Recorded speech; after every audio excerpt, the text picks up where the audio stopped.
pertanyaan buat Kak Ferry. Kak Ferry kan warga banget ya, apa sih kayak sohib, Family man. keluarga rakyat mewakili suara rakyat. Iya, aktivis, ya. Bukan aktivis bukan. Ya udah.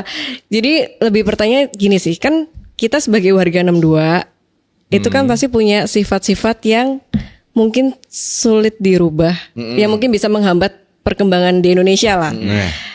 Nah, kita sebagai warga tuh harus introspeksi diri apa sih? Gitu kan, kita sebagai warga juga perlu introspeksi diri kan. Introspeksi diri, nggak nyalain pemerintah gitu. Selain pemerintah, untuk warga itu otokritiknya seperti apa sih? Oh gitu maksudnya. Iya, jadi selain pemerintahnya yang berbenah, kita sebagai warga juga kalau harus yang bisa berbenah, kita lakuin? sisi apa yang Oh harus gini kita maksud lu Fer, benahi? anggap aja pemerintah itu ideal ya, tapi apa yang harus dibenahin sama kitanya gitu.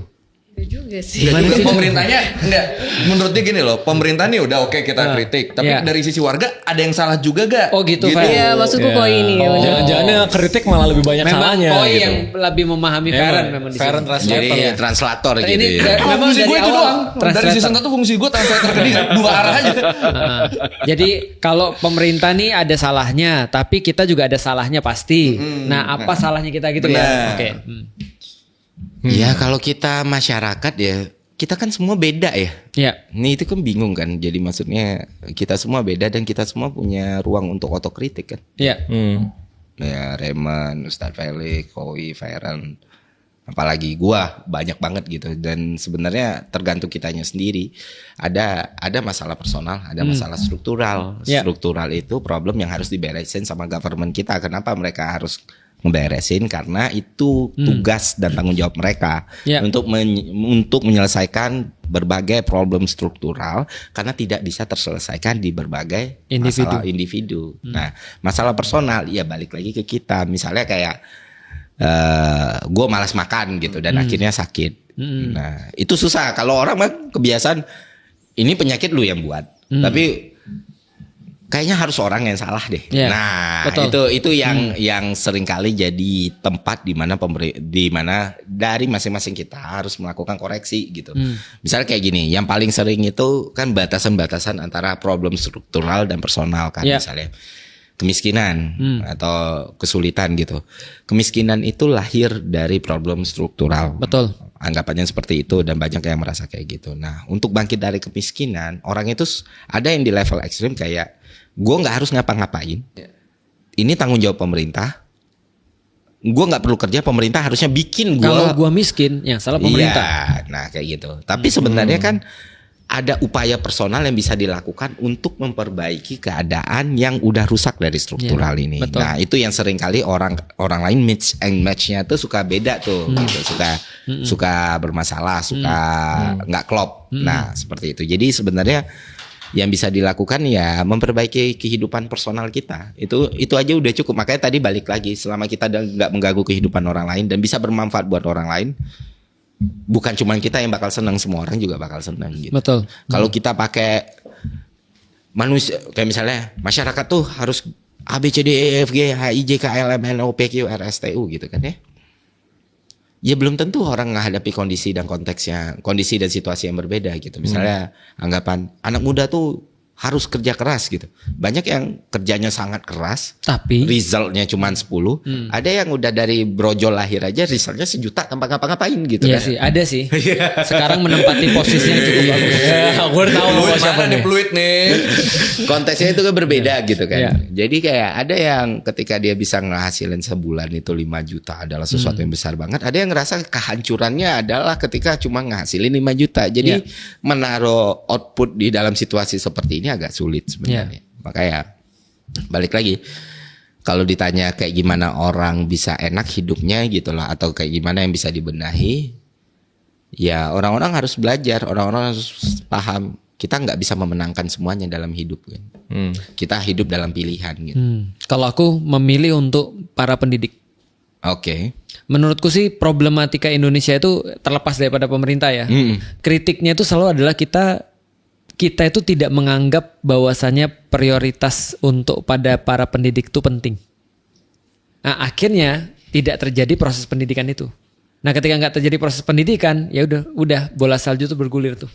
Iya. Jadi menurutku sih ya, aku dari dulu bilang, andai kan aku punya power untuk misalnya memberikan privilege lebih pada para guru, itu harusnya yang dikasih sih. Kalau aku sih. Bukan makanan. Bukan makanan, jelas. Karena bagiku ya, itu jelas banget Sun Tzu itu bilang, kalau punya 3, punya makanan, punya senjata, punya harapan. Maka kalau ada 3 ini yang mau dikasih pada orang dulu, mana yang dikasih pada orang terlebih dahulu, maka mereka bilang senjata. Karena senjata ini, kalau kita pun nggak punya senjata, selama kita masih makan, kita bisa buat senjata. Tapi kalau misalnya ada di antara 2, antara makanan sama harapan, yang mana mau dikasih orang dulu? Yang mana kira-kira? Harapan. Harapan. Kenapa? Aku ngikutin opsi terakhir. Iya, ada harapan sama makanan. Sun Tzu bilang makanan, serahin ke musuh. Karena kita masih tetap bisa fight meskipun kita nggak makan. Selama ada harapan. Iya, benar. Tapi kalau misalnya ada orang, misalnya punya makanan dan punya senjata nggak punya harapan, maka dia akan ke musuh. Itu problematikanya. Jadi menurutku makanan itu adalah justru tidak lebih penting daripada harapan. Harapan itu kan tentang masalah pendidikan. Itu sih menurutku sih.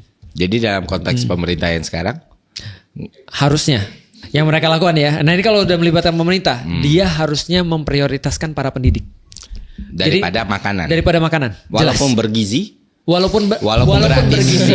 Apalagi lelenya tidak dimasak. Oh iya. Nonton nggak video itu bagus banget tahu. Iya. Bagus lagi. Iya. Makanya yang tes lele kan. Iya. Makanya itu dia tuh. Ngapain sih bagi-bagi lele. Nah artinya gini, ada yang menarik nih, logikamu masuk nggak ya? Coba, Iya, coba siap. logikamu Siap, masuk Dan. nggak? Kan lu kan maksudnya sudah melatih berpikir kritis ya. Coba ini berpikir kritis bagus nggak? Kan Prabowo kan pernah ditanya ya, pernah dikasih laporan ya. Alhamdulillah Pak, ini kita sekarang setiap hari berapa sapi gitu kita sembelih gitu kan ya. Terus lele itu berapa ribu gitu kan ya ada ya. Terus Pak Prabowo bilang gini, wah itu lebih bagus daripada pas saya zaman dulu gitu kan ya. Pas saya tentara juga saya zaman dulu. Nah coba lihat ya, zaman dulu yang gak ada MBG menghasilkan orang-orang hebat seperti Pak Prabowo loh. Seperti semua orang-orang pejabat-pejabat ini. Artinya sebenarnya nggak perlu MBG juga sudah ada orang-orang hebat kayak gitu kok. Iya. Ya kan? Bener kan Betul, logika aku kan ya? Benar ya? Benar. Dia nggak berani ngomong soalnya. Tapi masalah argumen kita tuh ini tuh nggak susah untuk kita memilih. Iya. Menurut betul. gua. Karena nature-nya dari program MBG dibanding ini logika dasar Iya, bahkan nggak usah iya. kritis dibanding pendidikan itu udah gampang buat di-decide kalau menurut gua. Kecuali ada devil's advocate nih bilang MBG itu diprioritaskan yang lain gitu, misalnya ada yang behind the scenes kita nggak ngerti gitu.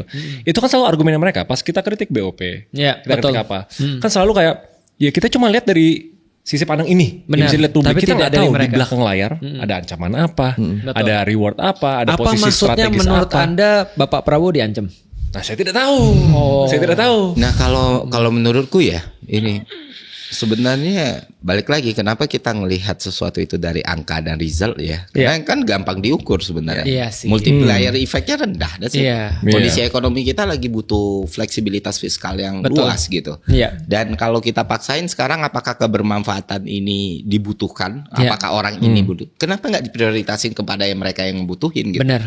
3T terluar sebenarnya gue selalu sebut program pemenuhan gizi, program pemberian makan itu ada di seluruh dunia Benar. gitu, benar-benar di Jepang, Korea, Cina. di Cina, Amerika Serikat. Tapi kan bisa dilakukan sesuai dengan kapasitas. Dan skala prioritas. Iya, skala prioritas. Sebenarnya kan di situ poinnya. Benar. Dan Aku sepakat. mereka yang mengkritik MBG itu bukan berarti benci ASIS, benci antek asing atau apa. Nah, ruang seperti ini nih yang harusnya ketemu nih. Iya. Kadang kita kalau ngelihat rapatnya juga kita potong sapi terus Pak. Di sisi yang lain kita lihat videonya kayak gitu. Iya. Nah, bulan Ramadan dijadiin bundling di situasi kita lagi kayak gini kan. Sebenarnya kayak kita hidup di dua dunia dan realitas yang berbeda jadi. Benar, yang realitas mereka nggak common reality kita. Dan kadang tuh to be honest kesel ngelihat pejabat-pejabat yang lebih milih untuk ngomong hal-hal yang kayak gitu aja gitu. Wah, ini seneng Pak, kasih lele, kasih sapi ini. Ya nggak akan ada video-video yang kayak gitu loh. Iya. Bukan berarti mereka orang-orang yang dibayar atau apa. Dan kadang ngelihat juga kayak kemarin ada salah satu pejabat ini yang ngekritik nggak pakai data Pak. Iya. Kok bisa? Padahal semua data udah dikasih. Contoh sesederhana misalnya contoh ya. Cina itu aku pernah baca datanya, ngabisin juga 300-an triliun untuk MBG-nya mereka, tapi 10 tahun.